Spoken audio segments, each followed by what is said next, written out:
El plato fuerte.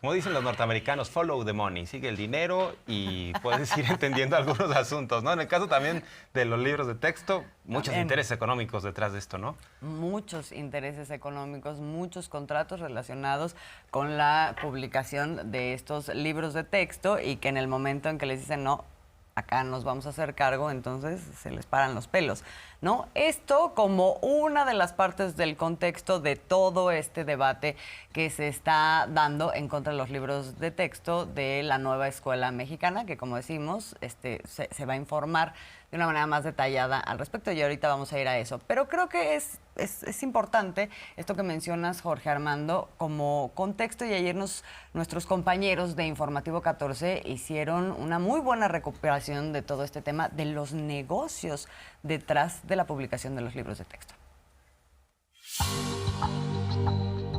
Para el ciclo escolar 2023-2024 llegarán a las aulas de educación básica más de 100 millones de libros de texto gratuito. Con ello, el gobierno mexicano no solo retoma las riendas de los contenidos, sino que deja fuera de la jugada a un grupo de editoriales que durante años monopolizaron la impresión de libros, un negocio tan redituable como 1.500 millones de pesos anuales. Se trata de SM Ediciones, Ediciones Castillo, Editorial Santillana y Editorial Trillas, quienes literalmente se han quedado sin una mina de oro, pues ahora los producirán la SEP a través de la Comisión Nacional de Libros de Texto Gratuitos. El negocio de las editoriales representaba más de 350 títulos y más de 37 millones de ejemplares. Según datos oficiales a los que Canal 14 tuvo acceso, solo durante 2022 Editorial Santillana obtuvo por parte de la Conalitec 281 millones de pesos por la compra de libros, SM de Ediciones 197 millones, Editorial Trillas 120 millones de pesos y Ediciones Castillo 28 millones de pesos. Durante los años 2020 y 2021, Editorial Santillana obtuvo contratos por 157 millones y 249 millones de pesos respectivamente, mientras que Ediciones Castillo vendió 153 millones y 255 millones de pesos, SM de Ediciones 140 millones y 185 millones de pesos y Editorial Trillas 82 millones y 120 millones de pesos respectivamente. Recursos que con la decisión de la SEP de producir directamente los libros no llegarán a los bolsillos privados. Apenas en junio pasado, la Cámara Nacional de la Industria Editorial Mexicana hizo llegar a la SEP un oficio solicitando establecer fechas para la adquisición y distribución de los libros de secundaria. La carta fue firmada por su presidente Hugo Andreas Setzer Leche y el presidente del Comité de Libros y Contenidos Educativos Fernando Revilla Gavari, quien además es el director general de SM de Ediciones, una de las empresas mayormente beneficiada por la impresión de libros de texto gratuito. SM de Ediciones suma 119 contratos que en conjunto representan más de 693 millones de pesos en distintos ejercicios. Durante el gobierno de Enrique Peña Nieto, uno de los contratos más grandes se lo llevó Editorial Santillana por 132 millones de pesos por 66 títulos. También se documentó otro por 849 millones de pesos. En ese periodo, Richmond Publishing, una marca de Santillana, recibió 71 adjudicaciones de Conalitec por un total de 239 millones de pesos. También en ese sexenio, Grupo Editorial Holtzbrinck, con sede en Alemania, se adjudicó cerca de 800 millones de pesos a través de sus empresas mexicanas. Macmillan Publishers obtuvo 89 contratos por 242 millones de pesos y Ediciones Castillo 126 por 598 millones de pesos. Para esta ocasión, la decisión de la SEP de impulsar los planes y programas de estudio de la nueva escuela mexicana no solo implicó un nuevo enfoque en la educación en México, sino que trastocó los intereses de las empresas editoriales que ya no venderán millones de libros a través del gobierno. Fabiola Solano, Canal 14. Oye, pero además es otro milagro de la 4T que los conservadores ahora estén tan preocupados por el contenido de los libros de texto gratuitos. Si lo que han buscado es beneficiarse de la educación pública con programas inexistentes y fraudulentos como el de los bebedores, como Enciclomedia, incluso hacían remodelaciones de escuelas públicas que jamás existieron. O sea, era un gran pretexto para robar. Y como todo eso se acotó, ahora andan ya bien preocupados, andan examinando con lupa los contenidos. No les preocuparon los niños y las niñas. Al final, lo que han querido siempre es privatizar a la educación pública. Entonces, no nos creemos ese cuento de que andan bien preocupados por lo que pueda venir en un libro de un niño de primero de primaria, ¿no? Exacto, es el mismo caminito que han seguido con otras empresas del Estado, ¿no? Con Pemex, entonces primero, o con la electricidad. Primero hablamos de qué mal está, todo está, no alcanza, es una desangra para el Estado, ¿no? No tiene los resultados que tendría que tener, no sé qué, todo, y lo vamos además abandonando para que al final podamos privatizarlo. Y en medio de eso, pues siempre hay recubrimientos de diferentes tipos de argumentos y supuestas motivaciones que luego, pues a la mera hora son descubiertas, que es lo que de nuevo volvemos. No les gusta que eso salga a la luz pública y como el presidente, su pecho no es bodega y es una de las cosas a las que se dedica a informar sobre estas cosas que hay detrás de bambalinas, pues evidentemente eso también los enoja mucho. Y pues en el marco de todo esto, les decíamos ya, pues va a haber nuevas conferencias como las hubo en su momento con la pandemia, porque este tema pues ha escalado pues de una manera más fuerte, ¿no? Que otros en el campo mediático, y entonces el presidente dice, porque además hay toda una población interesada en conocer esta situación con los libros de texto, con los planes de estudio, etcétera, entonces dice, vamos a informar. Para que no haya manipulación sobre lo que contienen los libros, quiénes los hicieron, si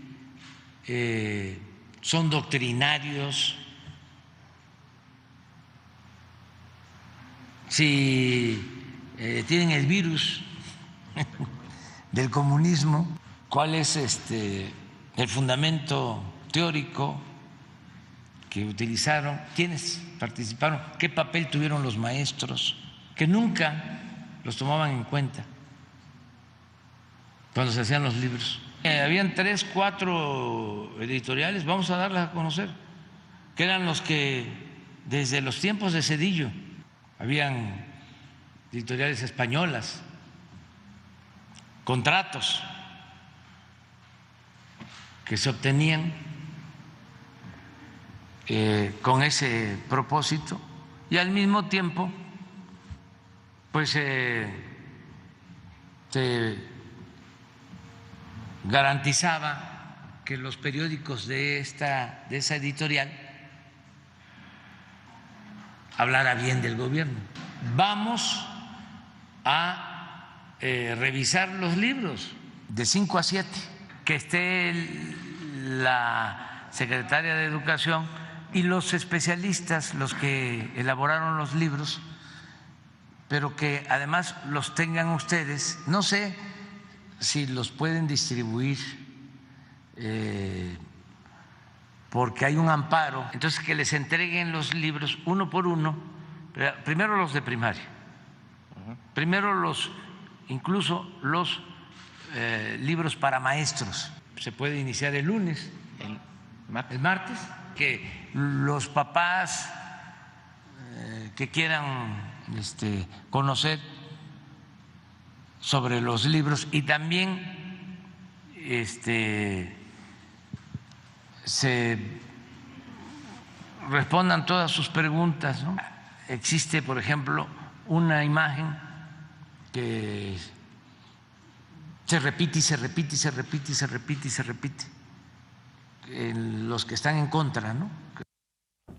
Y mira, lo que es tratar de darle la vuelta a las cosas para poner esta situación de una forma caricaturizada. Reforma, en su versión electrónica, dice: López Obrador va a armar una escuelita. para dar a conocer estos libros de texto gratuitos. Me acordé de lo de Ortiz de Pinedo. Ojalá que esta escuelita asistiera, por ejemplo, Claudia X González, y que lleve ahí sus anotaciones y que le expliquen sobre los procesos históricos y sobre los procesos sociales, porque además lo que se está buscando es cambiar un paradigma en donde memorizábamos, ¿no?, los alumnos todo, y ahora que los alumnos puedan pensar por sí mismos, se les plantean escenarios, retos, se les plantean estas posibilidades de reflexionar sobre momentos históricos importantes en este país. Y bueno, pues por supuesto que no les va a gustar esto, porque algunos quisieran sentenciar a través de los medios, como lo han hecho, ¿eh? Han sentenciado. Sí, no les va a gustar porque va a desnudar evidentemente todo lo que es esta caricatura que han intentado hacer de los libros de texto y de su proceso de fabricación, ¿no? O sea, porque prácticamente lo están planteando como que una persona, Marx Arriaga o incluso el presidente, de repente así se puso a dictar, ¿no? Ponles a Marx aquí, ¿no? Y no, o sea, se está hablando de un proceso colegiado en donde están involucrados muchos maestros, docenas de maestros, pedagogos, especialistas, y todos van a estar ahí. Entonces, en la medida en que esto sea transparente y sea didáctico, casi, ¿no? Que incluso ahí haya un proceso pedagógico con toda la población sobre cuál es el tema dentro y detrás de los libros de texto, pues entonces yo creo que eso por un lado genera tranquilidad. A ellos no les va a gustar, no les va a gustar para nada. Y hay una cosa también que marcó el presidente, que es el hecho de que no descarta que los libros de texto puedan luego seguir siendo modificados, son perfectibles, así lo mencionó, y esto es porque además esto es parte del proceso siempre, o sea, los libros de texto, estaba escuchando el otro día al especialista Manuel Gilantón, siempre van con errores y luego hay siguientes ediciones, etcétera, a las que se refiere hoy el presidente, y que esto se va a dar en el marco, pues, de la participación de todas las personas que han estado involucradas en este proceso colegial. Y además, lo perfectible que son todos los textos.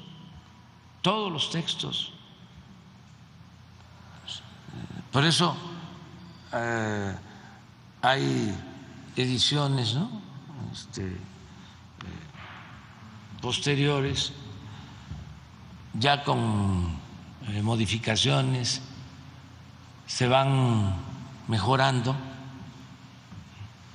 Pero lo importante es ver la esencia de los libros, o sea, qué tienen, por qué son distintos, cómo eran los de antes, cómo son estos, y cuál es la fundamentación de los pedagogos, de los que hicieron los libros, que tardaron muchísimo tiempo, participaron cientos de especialistas, técnicos, científicos, participaron gentes del CONACYT, especialistas del CONACYT, especialistas en filosofía, en historia, en todas las materias.